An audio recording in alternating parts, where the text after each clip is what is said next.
ایک میں ہی نہیں ان پر قربان زمانہ ہے۔ الحمد للہ رب العالمین والعاقبۃ للمتقین والصلاة والسلام علی سیدنا و مولانا محمد رسولہ النبی الامین المکین الحلیم الکریم الرؤوف الرحیم، اما بعد فاعوذ باللہ من الشیطان الرجیم، بسم اللہ الرحمن الرحیم۔ ان اللہ وملائکتہ یصلون علی النبی یا ایہا الذین آمنوا صلوا علیہ وسلموا تسلیما، صلی اللہ علی النبی الامی وآلہ واصحابہ صلی اللہ علیہ وسلم، صلاۃ وسلاما علیک یا سیدی یا رسول اللہ، مولاي صل وسلم دائما ابدا علی حبیبک خیر الخلق کلہم۔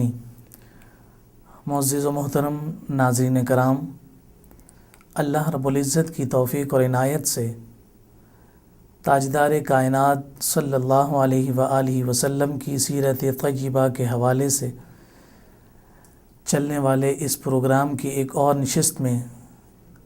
آپ کی خدمت میں حاضر ہیں۔ ناظرین محترم، جس طرح سے آپ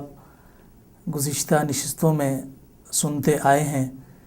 کہ ہم تاجدار کائنات صلی اللہ علیہ وآلہ وسلم کی حیات طیبہ کے چیدہ چیدہ گوشوں پر گفتگو کرتے ہوئے آ رہے ہیں، اور گزشتہ نشست میں ہم نے جاند عالم صلی اللہ علیہ وآلہ وسلم کی دنیا میں تشریف آوری اور حضور علیہ السلام کی ولادت باسعادت کے موقع پر اللہ رب العزت کی جانب سے محیر العقول واقعات کے رونما ہونے پر گفتگو کی تھی، اور نبی آخر الزمان صلی اللہ علیہ وآلہ وسلم کی ولادت باسعادت کی خوشی منانے کے حوالے سے چند باتیں آپ کے گوش گزار کی تھیں۔ آج انشاءاللہ العزیز ہم اسی موضوع کو آگے لیتے ہوئے نبی کریم صلی اللہ علیہ وآلہ وسلم کی رضاعت اور حضور علیہ السلام کے معصوم اور حسین بچپن کے احوال کو آپ کے سامنے پیش کرنے کی سعادت حاصل کریں گے۔ ناظرین کرام، اللہ رب العزت نے پیارے حبیب صلی اللہ علیہ وآلہ وسلم کو دنیا میں مبعوث فرمایا، اور جس طرح سے پہلے ذکر ہوا کہ آپ کی ولادت سے قبل ہی جاند عالم صلی اللہ علیہ وآلہ وسلم کے والد محترم اس دنیا سے تشریف لے جا چکے تھے، اور آپ اپنے دادا محترم جناب عبد المطلب کی کفالت میں تھے۔ آپ کی ولادت باسعادت ہوئی تو جناب عبد المطلب نے حضور علیہ السلام کی آمد اور ولادت کی خوشی میں ایک بڑے ہی پرتکلف دعوت اور عشائیے کا انتظام کیا، جس میں تمام مکہ کے رؤساء اور سرداران کو دعوت دی گئی۔ سیرت نگار لکھتے ہیں کہ یہ ایسی دعوت تھی کہ جس کی مثال اس دور میں کہیں اور نہ ملتی تھی، کہ تاجدار کائنات صلی اللہ علیہ وآلہ وسلم کی دنیا میں آمد کے موقع پر ان کے والد دادا محترم جناب عبد المطلب نے کس طرح سے اپنی خوشی کا اظہار فرمایا۔ غریب سے غریب اور امیر سے امیر نے اس دعوت میں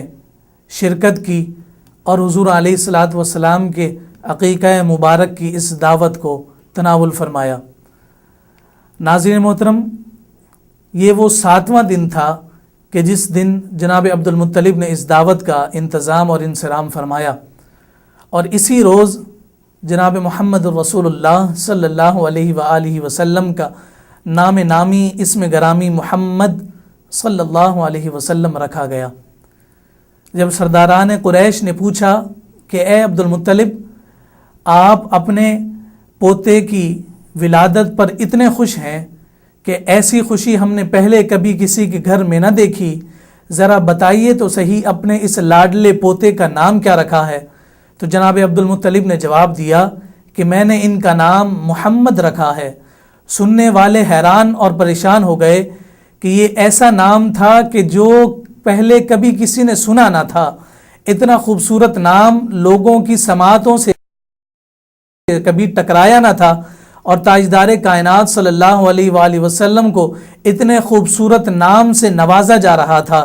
تو سرداران قریش نے پوچھا کہ اے عبد المطلب، ہمارا تو یہ دستور اور معمول چلا آ رہا ہے کہ ہمارے گھروں میں بچے پیدا ہوتے ہیں تو ہم اپنے اہل بیت میں سے کسی بڑے بزرگ کا نام اس کو دیتے ہیں کہ اس کی برکت اسے میسر ہو. ہماری سماعتوں نے کبھی یہ نام سنا نہیں، تمہیں یہ نام کہاں سے ملا اور اتنا خوبصورت نام تم نے کیوں کر رکھا؟ تو جناب عبد المطلب نے جواب دیا کہ میں چاہتا ہوں کہ آسمانوں پر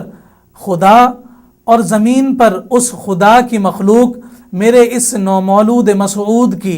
حمد و ثنا بیان کرے. محمد صلی اللہ علیہ وآلہ وسلم کی لغت کے اعتبار سے جب ہم بات کرتے ہیں تو اہل لغت کہتے ہیں کہ محمد اس ہستی کو کہتے ہیں جو تمام اوصاف خیر کا جامع اور مجموعہ ہو. اس کے علاوہ اور مختلف انداز میں لفظ محمد صلی اللہ علیہ وآلہ وسلم کی تشریح و توضیح علماء نے اور عربی دانوں نے کی ہے. اختصار کے ساتھ بات کو آگے بڑھاتے ہیں کہ تاجدار کائنات صلی اللہ علیہ وآلہ وسلم کے عقیقہ مبارک کی تقریب کے بعد، جیسا کہ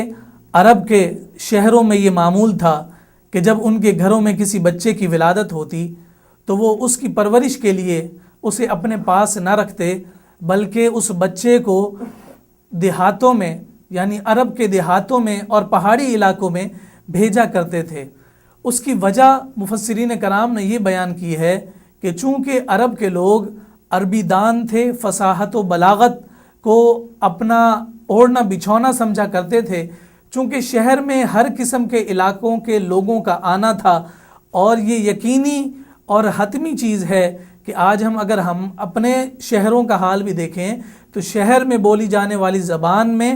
اور بہت سی زبانوں کی مکسنگ ہو جاتی ہے، اور جس کی وجہ سے اہل زبان کی فصاحت و بلاغت میں فرق آتا ہے. تو عرب کے لوگ اس بات کا بہت زیادہ خیال رکھا کرتے تھے کہ اپنے بچوں کو فصیح و بلیغ عربی کے معاشرے میں، اس عرب کے فصیح و بلیغ معاشرے میں ان کو پروان چڑھایا جائے کہ ان کی صحت میں، ان کی نشو و نما میں، ان کی جسمانی ساخت میں اور ان کی طاقت اور قوت میں وہ عرب کا جو ایک خاص تناظر ہے اور عرب کی جو ایک خاص پہچان ہے وہ ان میں پیدا ہو جائے. تو چونکہ نبی کریم صلی اللہ علیہ وآلہ وسلم کی ولادت مکۃ المکرمہ میں ہوئی، اور مکۃ المکرمہ اس حوالے سے ساری دنیا میں جانا جاتا تھا کہ وہ وہاں پر اللہ کا گھر بھی تھا، اور ساتھ ساتھ وہ تجارت کا ایک اہم مرکز کے طور پر تھا کہ ایک قافلہ جاتا تو 2 مکہ میں آ جاتے. تو وہاں پر تو اس بات کا سب سے زیادہ امکان تھا کہ وہاں پر پرورش پانے والے بچوں کی زبان میں کسی اور زبان کی مکسنگ ہو سکتی تھی، اور عربی زبان کی فصاحت و بلاغت میں فرق آ سکتا تھا. اسی لیے مکہ کے لوگ اس شے کا زیادہ اہتمام اور انصرام کیا کرتے تھے. تو حضور نبی کریم صلی اللہ علیہ وآلہ وسلم کی مرضعہ کے لیے، یعنی کہ حضور نبی کریم صلی اللہ علیہ وآلہ وسلم کو دودھ پلانے والی، رضاعت کرنے والی عورت کی تلاش تھی، اور بنی سعد قبیلے کی چند عورتیں انہی دنوں میں مکۃ المکرمہ آئیں، اور انہوں نے آ کر مکہ میں پیدا ہونے والے بچوں کو حاصل کیا. یہ بڑی ہی خوبصورت داستان ہے، بڑی ہی خوبصورت رویداد ہے کہ جس پر ہم گفتگو کریں تو بڑے ہی عظیم اور لطیف نکتے تاجدار کائنات صلی اللہ علیہ وآلہ وسلم کی بچپن کی برکت اور ان کی عظمت کے حوالے سے ہمارے سامنے آشکار ہوتے ہیں. بنی سعد قبیلے کی چند عورتیں مکۃ المکرمہ کی طرف آتی ہیں. ان میں ایک بڑھیا ایسی بھی ہے کہ جن کو لوگ حلیمہ کے نام سے یاد کرتے ہیں. پورا نام انہیں پکارنے والے حلیمہ سعدیہ کہتے ہیں. حلیمہ سعدیہ ایسی خاتون ہیں کہ جن کے پاس ایک بڑی ہی کمزور سی اونٹنی ہے اور ایک دراز گوش ہے. حلیمہ سعدیہ اس پر سوار ہیں، اور ان کی اپنی کمزوری، ان کی سواریوں کی کمزوری اس قدر ہے کہ قافلے میں ساتھ چلنے والی عورتیں ان سے پریشان ہیں کہ اے حلیمہ، تمہاری وجہ سے ہمیں بھی دیر ہو رہی ہے، اپنی سواری کو جلدی چلاؤ، تم بھی لاغر ہو، تمہاری اونٹنی بھی لاغر اور کمزور ہے کہ وہ چلتی ہی نہیں، بار بار قافلے والوں کو آگے جا کر رک کر سیدہ حلیمہ سعدیہ اور ان کی سواری کا انتظار کرنا پڑتا۔ بتانا مقصود یہ ہے کہ وہ سواریاں اتنی کمزور اور لاغر تھیں کہ وہ چل بھی نہ سکتی تھیں۔ جیسے تیسے کر کے مکہ المکرمہ میں سب داخل ہوتے ہیں۔ جیسا کہ میں نے عرض کیا کہ سیدہ حلیمہ سعدیہ بھی ضعیف ہیں، ان کی جو سواریاں ہیں اور ان کا ساز و سامان وہ بھی بہت قلیل ہے اور کمزور ہے۔ ساری دائیاں جو ساتھ آئی ہیں وہ جلدی جلدی ایسے گھروں کی جانب جاتی ہیں کہ جو مال و اسباب کے حوالے سے مشہور ہیں، چونکہ ان کا ایک ہی لالچ اور طمع ہوا کرتا تھا کہ وہ بچوں کو لے کر اپنے گھروں میں جائیں اور ان کی پرورش کریں، ان کی رضاعت کریں، اور جب وہ مقررہ وقت پورا ہو اور ان بچوں کو لے کر واپس مکہ آئیں تو وہاں کے رہنے والے جن کے بچے لے کر وہ گئے ہیں، وہ لوگ گئی ہیں، تو وہ لوگ انہیں اس پرورش کے بدلے میں انہیں انعام و اکرام سے نوازیں اور انہیں مال و اسباب سے نوازیں۔ ہر ایک کی یہی لالچ اور طمع تھی، تو اس لیے ہر ایک اس گھر کی تلاش میں تھا کہ جو اپنے مال و اسباب، اپنی تجارت اور اپنی عمارت کی وجہ سے مشہور ہو۔ تو جناب حلیمہ سعدیہ کی یہ پوری رویداد انہوں نے خود بھی بیان فرمائی، ہم انہی کے انداز میں کچھ بیان کرنے کی کوشش کرتے ہیں۔ حلیمہ سعدیہ فرماتی ہیں کہ میں مکہ میں داخل ہونے والی سب سے آخری عورت تھی، اور میرے ساتھ آنے والی سب رؤسا کے گھروں میں چلی گئیں، امیروں کے گھروں میں چلی گئیں اور ان کے بچے حاصل کر لیے۔ میرے ساتھ میرا شوہر حارث بھی تھا۔ ہم ہر گھر میں جاتے مگر ہر جانب سے ایک ہی صدا آتی کہ بچہ لے کر چلے گئے ہیں، کوئی گھر ایسا نظر نہیں آتا۔ میں بھی پریشان ہوں، میرا شوہر بھی پریشان ہے، اسی پریشانی کے عالم میں ہیں کہ آج ہم خالی ہاتھ تو نہ جائیں گے۔ کوئی بھی بچہ جیسا بھی مل جائے، اگرچہ وہ کسی بڑے گھر کی اولاد نہ ہو، ہم کوئی بچہ لے کر ضرور جائیں گے۔ حلیمہ سعدیہ فرماتی ہیں ہم اسی انتظار میں تھے اور اسی پریشانی میں تھے کہ کوئی بچہ نہ ملے گا، خالی ہاتھ ہمیں جانا پڑے گا۔ پہلے ہی ہماری سواریوں کا یہ حال ہے، نہ جانے ہم واپس کس طرح سے پہنچ سکیں گے اور کس طرح سے ہم اپنے کھانے پینے کا کوئی انتظام کر سکیں گے۔ حلیمہ سعدیہ فرماتی ہیں کہ میں اسی تگ و دو میں لگی ہوئی ہوں کہ ایک شخص مجھے صدا دیتا ہے، میں اس کے پاس جاتی ہوں۔ میں نے دیکھا کہ لوگ اسے عبد المطلب کے نام سے جانتے اور پہچانتے ہیں۔ اس نے مجھ سے پوچھا کہ اے بڑھیا تمہارا نام کیا ہے؟ میں نے جواب دیا میرا نام حلیمہ سعدیہ ہے۔ تو جناب عبد المطلب مجھے دیکھ کر مسکرائے، میرا نام سن کر مسکرائے اور خوش ہوئے اور فرمایا واہ کیا بات ہے، حلم اور سعادت۔ حلم اور سعادت جناب عبد المطلب نے حلیمہ سعدیہ کے نام یعنی حلیمہ سے حلم اور سعدیہ سے سعادت کو اخذ کیا اور فرمایا کتنے ہی خوبصورت اوصاف ہیں جو ساری زندگی انسان کے ساتھ لگے رہتے ہیں۔ حلیمہ سعدیہ نے فرماتی ہیں کہ میں نے جناب عبد المطلب نے مجھ سے پوچھا کہ کیا تم بچے لینے آئی ہو؟ میں نے کہا جی ہاں۔ تو انہوں نے جواب دیا کہ میرے بیٹے کا ایک بیٹا ہے کہ جو یتیم ہے، اس کے والد اس دنیا سے جا چکے ہیں، اس کی رضاعت کے لیے ہمیں کسی عورت کی تلاش ہے۔ تمہارے نام سے مجھے برکت نظر آتی ہے اور امید ہے کہ تم اس سے مزید فیوز و برکات حاصل کرو گی۔ اگر تم راضی ہو تو کیا میں تمہیں اپنے بیٹے کے گھر میں لے چلوں؟ تو حلیمہ سعدیہ نے کہا کہ میں اپنے شوہر سے ذرا پوچھ لوں۔ وہ جناب حارث کے پاس تشریف لاتی ہیں اور جناب حارث سے پوچھتی ہیں کہ جناب عبد المطلب نے اس طرح سے مجھے آفر کی ہے، ذرا مجھے بتائیے کہ اب ہمیں کیا کرنا چاہیے۔ تو جناب حارث نے کہا کہ کسی اور اچھے گھر کا ملنا تو ممکن نہیں ہے، اسی کو اپنا لیا جائے تاکہ خالی ہاتھ واپس نہ جائیں۔ ناظرین محترم، یہاں پر جناب حارث کے حوالے سے ایک واقعہ بیان کرتے ہوئے آج کی نشست کو ہم ختم کریں گے اور بات کو پھر اگلی نشست میں بڑھائیں گے کہ جناب حارث رضی اللہ تعالی عنہ جو کہ بعد میں اسلام لے آئے تھے، تاجدار کائنات صلی اللہ علیہ وآلہ وسلم نے جب اعلان نبوت فرمایا تو ایک دفعہ جب جناب حارث مکہ المکرمہ میں تشریف لائے تو سرداران قریش اور کفار مکہ جناب حارث کے پاس آئے اور ان سے کہنے لگے کہ کیا تمہیں پتہ ہے کہ تمہارا بیٹا محمد آج کل کیا کہہ رہا ہے؟ اور انہوں نے فرمایا نہیں مجھے ایسا کچھ معلوم نہیں۔ تو جواب دیا کہ بھائی اس نے کوئی نیا دین اختیار کر لیا ہے اور وہ ہمارے دیوتاؤں کو اور ہمارے خداؤں کو برا بھلا کہتا ہے، اور اس نے 2 گھر بنا رکھے ہیں کہ جو اچھے کام کرے گا اسے جنت دیتا ہے، کہ جو برے کام کرے گا اسے جہنم دیتا ہے۔ بڑے ہی عجیب و غریب قسم کے نظریات وہ لے کر آ گیا ہے، اور ہماری اجتماعیت پر اور ہمارے اندر جو اتحاد اور اتفاق تھا اس میں دراڑیں ڈال رہا ہے۔ تم ذرا اسے سمجھاؤ۔ جناب حارث یہ سب سنتے ہیں، چونکہ وہ حضور نبی کریم صلی اللہ علیہ وآلہ وسلم سے بچپن ہی سے بڑی محبت کرتے ہیں، جناب محمد رسول اللہ صلی اللہ علیہ وآلہ وسلم کی خدمت میں حاضر ہوتے ہیں اور فرماتے ہیں، بیٹا میں نے تمہارے بارے میں کوئی بات سنی ہے، کیا وہ حقیقت ہے؟ تاجدار کائنات صلی اللہ علیہ وآلہ وسلم دریافت کیا، ابا جان بتائیے تو صحیح، معاملہ کیا ہے؟ تو ساری رویداد بیان کی کہ آپ ایک ایسے دن کے بارے میں کہتے ہیں کہ جس روز خدا کے سامنے پیش ہونا پڑے گا، کوئی قیامت کا کوئی کانسیپٹ آپ لوگوں کو دیتے ہیں، سزا اور جزا کا، اور مرنے کے بعد دوبارہ اٹھنے کا کوئی نظریہ آپ لوگوں کے سامنے پیش کرتے ہیں۔ حضور نبی کریم صلی اللہ علیہ وآلہ وسلم نے تبسم فرمایا اور فرمایا، ابا جان حقیقتاً ایسے ہی ہے، اور جناب حارث کا ہاتھ تھام کر کہتے ہیں کہ ابا جان اس روز میں آپ کا ہاتھ تھام کر